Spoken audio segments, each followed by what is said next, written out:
ఈ స్కూళ్ళు కాలేజీలకు పోతోళ్ళైనా ఆఫీసులకు పోయేటోళ్ళైనా ఇంట్లో ఉండి పనులు సగబెట్టే అక్కలైనా పొద్దుగాలనే ఇంత నాష్ట చేయాల్సిందే.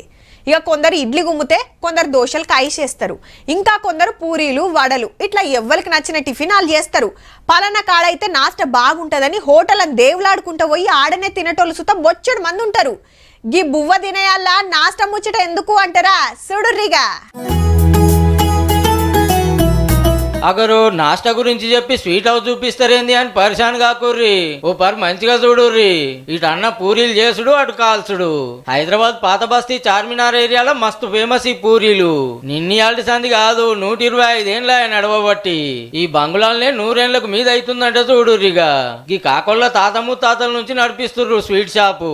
పేరు సునీల్ కుమార్ శర్మ. मैं 6 जनरेशन हूँ. मेरा लड़का आकाश शर्मा वरुण शर्मा जो है 7 जनरेशन है. मेरे గ్రాండ్ ఫాదర్ స్టార్ట్ కరేది. కాక కొడుకులను కలుపుకుంటే 7వ తరం అన్నట్టు. మరి గంతగానం ఏమున్నది పూరీలా అంటారా? నేతి పూరీలు అంటే నూనెకు బదులు నెయ్యిలో కాలుస్తారన్నట్టు. ఇక రేట్ సుతా గట్టిగానే ఉంటది. మరి ప్లేట్ 70 రూపాయలే. చార్మినార్ అందాలు చూస్తానికి వచ్చిన వాళ్ళు ఎనుకులాడుకుంటూ వచ్చి మరీ నాస్టా చేసిపోతారట. ఫేమస్ ఉంది కాబట్టి ఇక్కడికి వచ్చి మేము తింటాము, ఎప్పటికి వస్తూనే ఉంటాము. మా ఫ్రెండ్స్ కూడా చెప్తారు మంచిగా ఉంది అని. అక్కడ ప్యూర్ గీల పూరి సబ్జీ ఉంటది. ఇక్కడ రోడ్ బంద్ అవుట్లు ఇప్పుడు చాలా మటుకు పార్సిలే నడుస్తున్నాయి. పొద్దుగాల 10 గంటల నుంచి మాపటీలు 6-7 గంటల దాకా కుల్లే ఉంటది. అయితారం మాత్రం పగటీల దాకానే. టిఫిన్ తీసుకోవడానికి ఫేమస్ ఇది. ఆ సార్ పంపించిండు. వచ్చి బాగానే 3-4 నెలల నుంచి వస్తున్నాను. కమ్మటి నేతి పూరీలు తినాలని కాయిస్తున్న వాళ్ళు అట్లా చార్మినార్ దిక్కు పోయినప్పుడు పట్టుర్రి మరి.